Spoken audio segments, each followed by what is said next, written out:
Welcome back to the Passive Road to Retirement podcast. We're your hosts, Andrew Jarrett and Nick Cooper. Today, we're joined by Greg Butcher.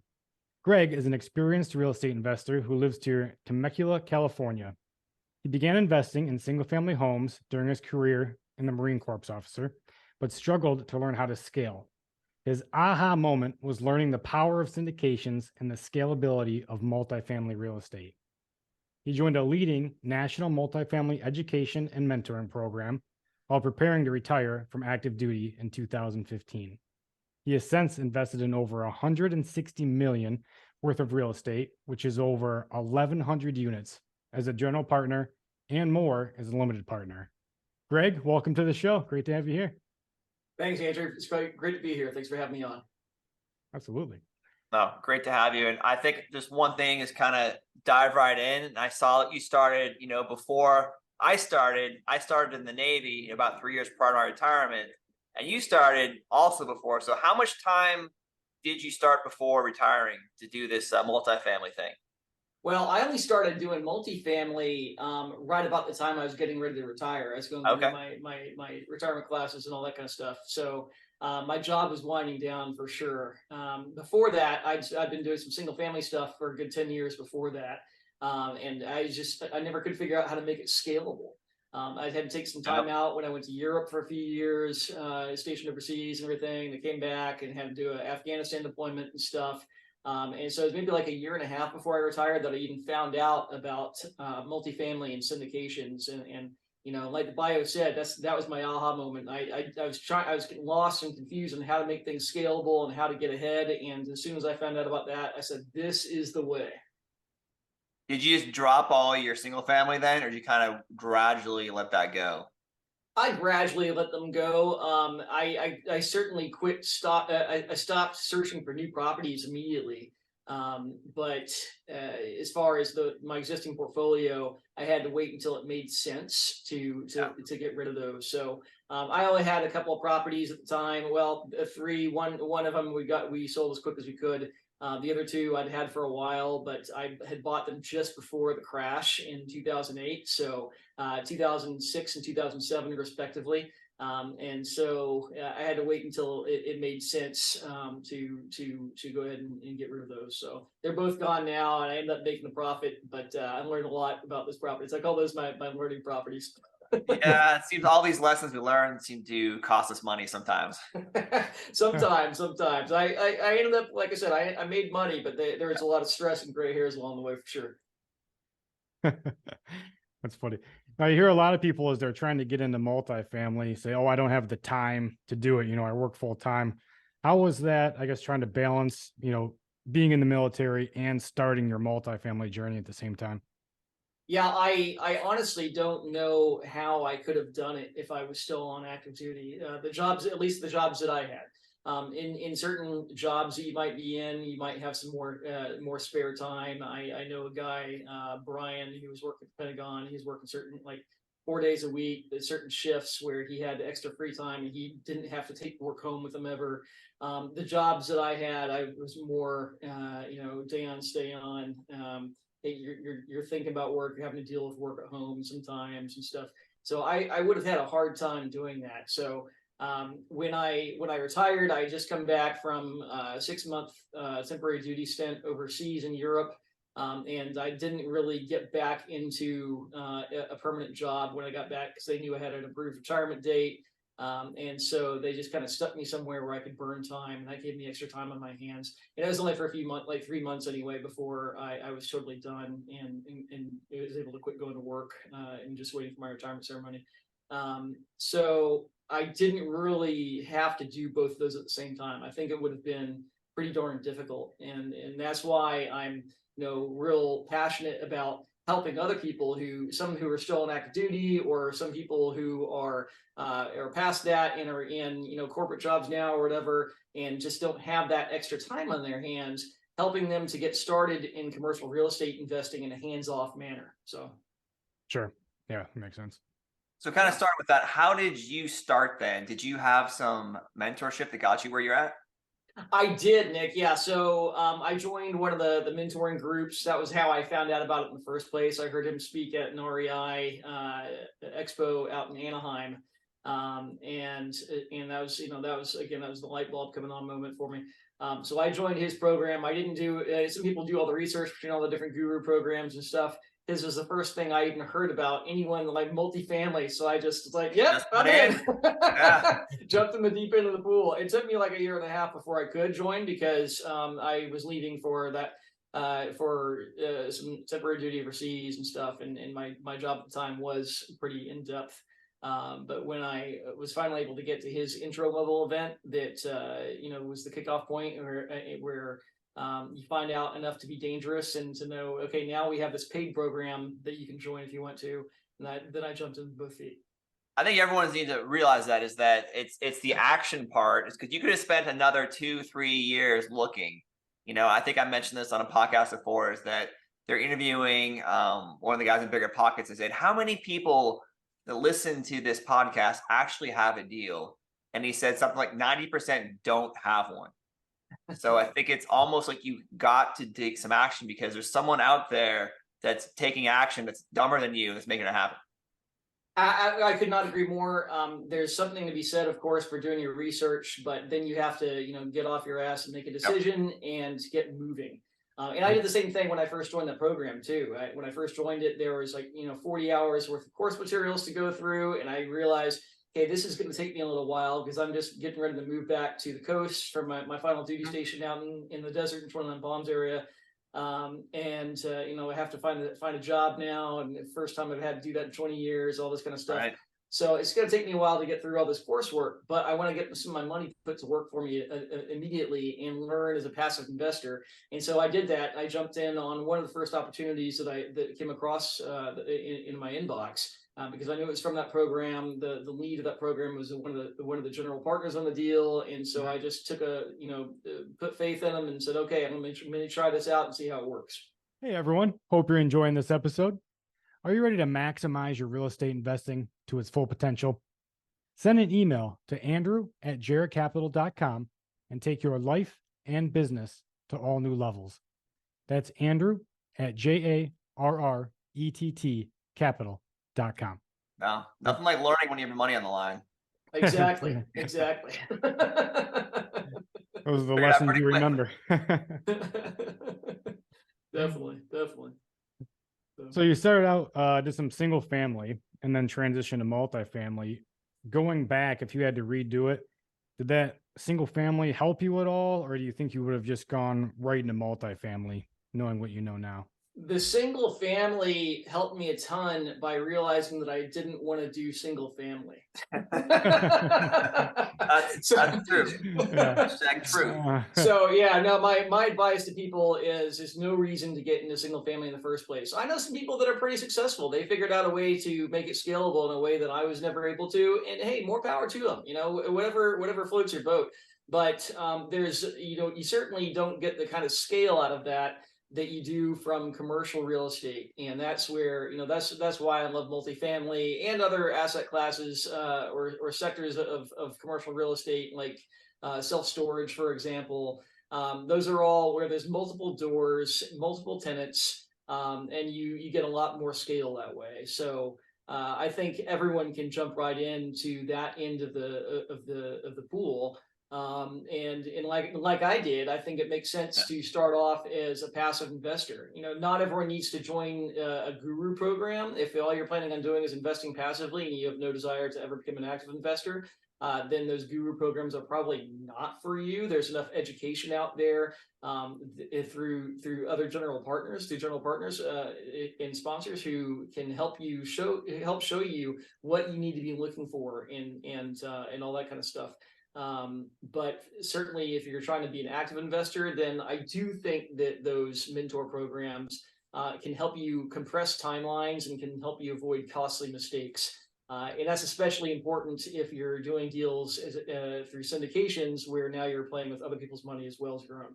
Yeah, agreed. I totally agree with that. And what did you learn a lot, or mostly from being an LP? Did it kind of get you thirsty for more? I mean, obviously you're doing it now, so. It did. So it got me used to the flow of the properties. It started getting me used to the financials and how it all worked together. And I had an MBA and stuff like that, but I'd never used that practically, the accounting practically, and figured out how to delve into the general ledger and really understand the financials better. It gave me a leg up on figuring it out for sure. But then it still took some time to dig into that and understand some of the nuances property by property and how to figure that stuff out. And also what was important for me to focus on and what wasn't important for me to focus on as a limited partner as opposed to being a general partner. So those are a few of those things. Also, I think communication style. I think a lot of it is just about the style of general partners that you do and don't want to invest with. The first few deals that I did as a limited partner, the lead for asset management, they were not great communicators. They sent out the financials in some kind of report monthly, on a regular basis. They were really good about that. But what they included in the report was very minimal. It was a couple, like a sentence or two, and here's what our income, expenses, and NOI were for the month, and that's it. It was missing the story. So that's what I started realizing, especially then as I got into my first deal as a general partner, that I wanted to be a better communicator than that to my own investors, because people can always tune out or not read what you send if they choose to. That's their choice, but they can't pull information out of thin air when you don't provide it to them. No, I think that's what people want to know. So that's why they invested with you, because they want to know the whole story. The whole thing about, the facts may tell, but the stories are going to sell. So they want to know, like, hey, what CapEx did you use? Show me some pictures. Like, I invested in this. I'm not just like an investor, I'm a partner. And that's kind of the thing that I think that you and we try to portray is like, we're not just investors with you. You're our partner on this. Absolutely. Couldn't agree more with that. Yeah, they are absolute partners, and general partners need to treat the limited partners as such. Yep. Now, out of the deals you've done so far, do you have a deal that hasn't gone as planned? And what are your lessons learned from that? Oh gosh. Well, first off, none of them have gone exactly as planned. They never do, right? No, exactly. My first one, didn't go as planned in a very positive way, and that was that we beat our 5-year pro forma in less than 2.5 years, and that was fantastic. But then, the last couple of years, there's a few deals I've had that were floating rate loans, and and so some of them are still going fine. Some of them are struggling a little bit more right now. And so I'd say one big lesson I learned about was the price of rate caps, and how that can how that can turn around and bite you. We had a deal. We have a deal in Phoenix that we bought through a Freddie Mac floater. And now I have a much better grasp of, it's a trade-off with your loans. It's a trade-off between your prepayment penalty that you have with a fixed rate loan, where you have no interest rate risk, but so you're paying for that through a higher prepayment penalty, whether that's yield maintenance or step down or whatever, versus a floating rate loan where you have that interest rate risk. You can buy the rate cap as insurance. Again, and so we bought a 1% rate cap on this property in Phoenix. And so when the rates started going up last year, we thought we were heroes until we got the escrow reevaluation notice that jumps the price, the monthly escrow for our replacement rate cap from $1,800 to like $5,700 a month, and then 6 months later to $18,000 a month. So that jump in the escrow was something that was a bit of a surprise to us. But we still have the property going strong. It's still hanging in there, and right now the name of the game is survive till 25, and we're going to be able to do that. But there's been a number of lessons like that we've learned throughout the whole process. So no, I think the lending piece is something that you don't think about, these unprecedented hikes that you have, like a once in a generation type hike here, and it's something that caught, I think, everyone by surprise, and that goes without saying. Yeah, absolutely. I was telling some people yesterday. I was on a different podcast, and the two things that can save properties right now, or not just save them, but that make or break properties, the two most important issues are the debt that you place in the property in the first place and good solid asset management. Yeah. Those are the two big things. So No, I think it's to add on to that is like the asset management portion. That's the operation. So it's about this year. I've heard people say before it's the year of the operator. Like you're going to feel people are going to leave this business the ones that can't operate the property, because when it's going good, everyone looks like a hero. absolutely, couldn't agree more. Couldn't agree more. Yep. So yeah, that term "survive to 25." That's getting thrown around quite a bit. What what are you most excited about in multifamily right now coming up? Right now, I'd say I'm excited about the opportunities. It's just about time for the Fed to pause, and I think it's going to give buyers and sellers, some room to find common ground and figure out where values truly lie right now. I do believe we're going to have some good opportunities over the next couple of years to pick up properties cheaper than we'll be able to get them for the next several years. So that part has me pretty excited right now. I think it's a good time to be looking to expand your portfolio. A lot of people are kind of afraid of that right now because everything that's been going on, but I truly believe we are closer to the peak than we are towards the bottom in terms of interest rates, which means as interest rates start falling the other way, and even the Fed predicts that's going to happen, it's just a matter, just some disagreement over the pace of things and the exact timing of things. But even they are saying that, yeah, rates are going to fall again over the next couple of years. And as that happens, cap rates are going to start compressing again because there's such a shortage of supply of multifamily units across the country right now. And so if you're investing in markets where you're supported by those, those basics, the fundamentals, then I surely believe that cap rates are going to compress again, and it's going to be, the start of a new boom cycle here. So, yeah, and if you find it, go ahead, Andrew. No, I was just going to say I agree with you, and I think the stat is once the Fed pauses, I believe the average before a cut is 9 months. I believe historic. So yeah, once that happens, we're going to be right back in the boom cycle. Exactly. Yeah, and if you find a deal now that is cash flowing, even with the current debt, and you can secure long-term debt. So just think about another year, 2 years when, rates go down again, you almost have anywhere from 10 to 30% value just right there from the rates. Exactly. So you just have to hold on to it. So that's what we're doing right now. I'm sure you as well. If something's going to cash flow now and can hold it with long-term debt, we're offering.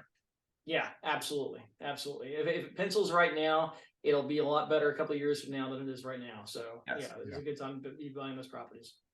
So absolutely. And you can't be afraid to, before I always heard that if you are more than like 10% off of the list price or the whisper price, the broker's giving you, then, you don't submit an offer. You're probably, they might take it as an insult. Well, that was a totally different market than we're in right now. So, agreed. Yeah. So there is some.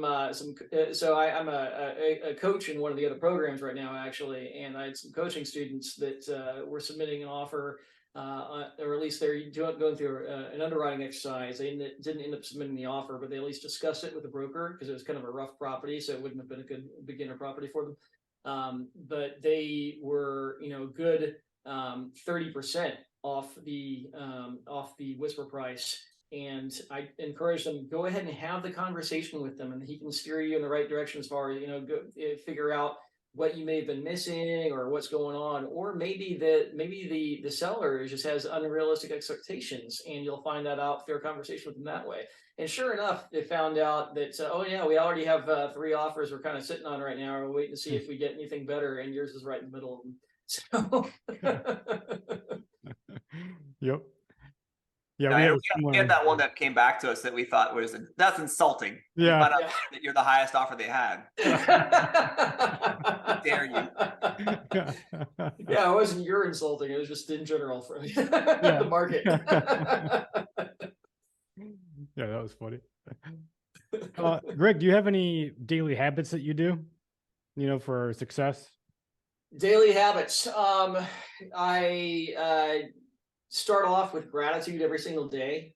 That's one of the first things I do when I wake up before I even get out of bed, is just, lay there in quiet for 30 seconds or so and just focus my attitude on my attitude for the day, on an atmosphere of gratitude for the opportunities I have, the opportunities that have gotten me where I am, the opportunity to help others get to a similar place, and that helps a ton, because the entrepreneurial journey is full of ups and downs, and there's times during the week when you're feeling like you're on top of the world, and maybe the same week you're feeling like, this is terrible, I need to go back and get a W-2 job again. So Ready?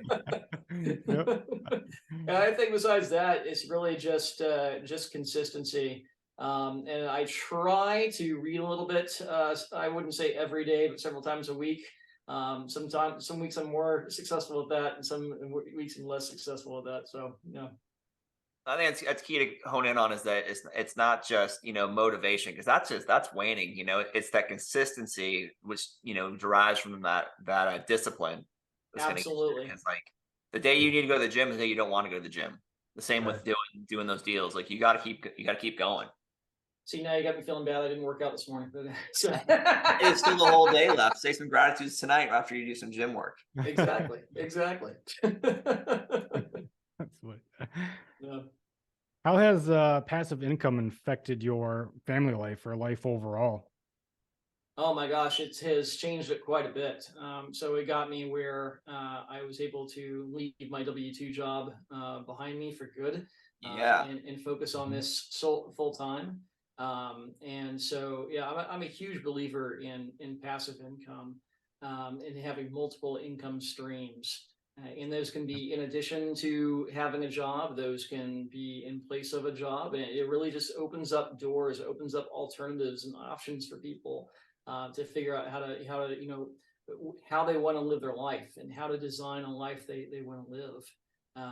So it's the most freeing thing in the world to have that passive income coming in. There's nothing better than mailbox money. So Great. Isn't that true?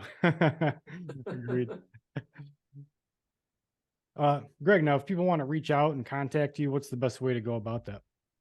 Yeah, sure. So I have a free webinar on how to build these kinds of passive income streams in your life too, called "How to Recession-Proof Your Retirement with Hands-Off Commercial Real Estate Investing." And that is available for viewers at bluesky-equity.com. And there's no E in blue, so it's blusky-equity.com/webinar. Okay, great. And if anyone signs up for that, and they'll get a couple emails from me, including a link to be able to schedule a meeting with me. And I'd love to have a conversation with anyone, because I'd love to talk about all this stuff and helping people move forward in their passive income journey. Yeah, perfect. So before we get into our 5 to Thrive, just got one more question for you. Okay. If you could pick one thing for our audience to absorb from this interview, what would that be? I'd say I'm going to go back to what Nick said towards the very beginning, and that's taking action. Okay, take action, and you can't be overcome by fear in today's market. This is a scarier time for sure than it was several years ago, but there are still great deals to be had. There's still great deals to invest in out there, and you're not going to move forward if you sit on the sidelines. So you need to find the right deals, figure out how to screen deals properly, and take action and move forward to get where you want to go. Yep, agreed. Typically, you make the most money when the market's down, right? And you're buying at the bottom. Yep. Absolutely. Awesome. So now we get into our 5 to Thrive. So this is the word association game. I'm just going to rattle off 5 words and just give me the first word or phrase that comes to mind. The only caveat, you cannot repeat your answer. Okay. All right, here we go. All right. First one, cash flow. Quadrant. Good book. It is a great book. Yep. I like that one better than Rich Dad Poor Dad, actually. Me too, actually. It was one of my favorites. Yeah. Stock market. Is that a word? Unreliable. How about that? Yeah. Generational wealth. Legacy. Financial freedom. That's going to be repeating a word. Possibilities. I All right. like it. Yeah. And That's what it does. It multifamily. opens up possibilities for you. It's true. Last one is multifamily.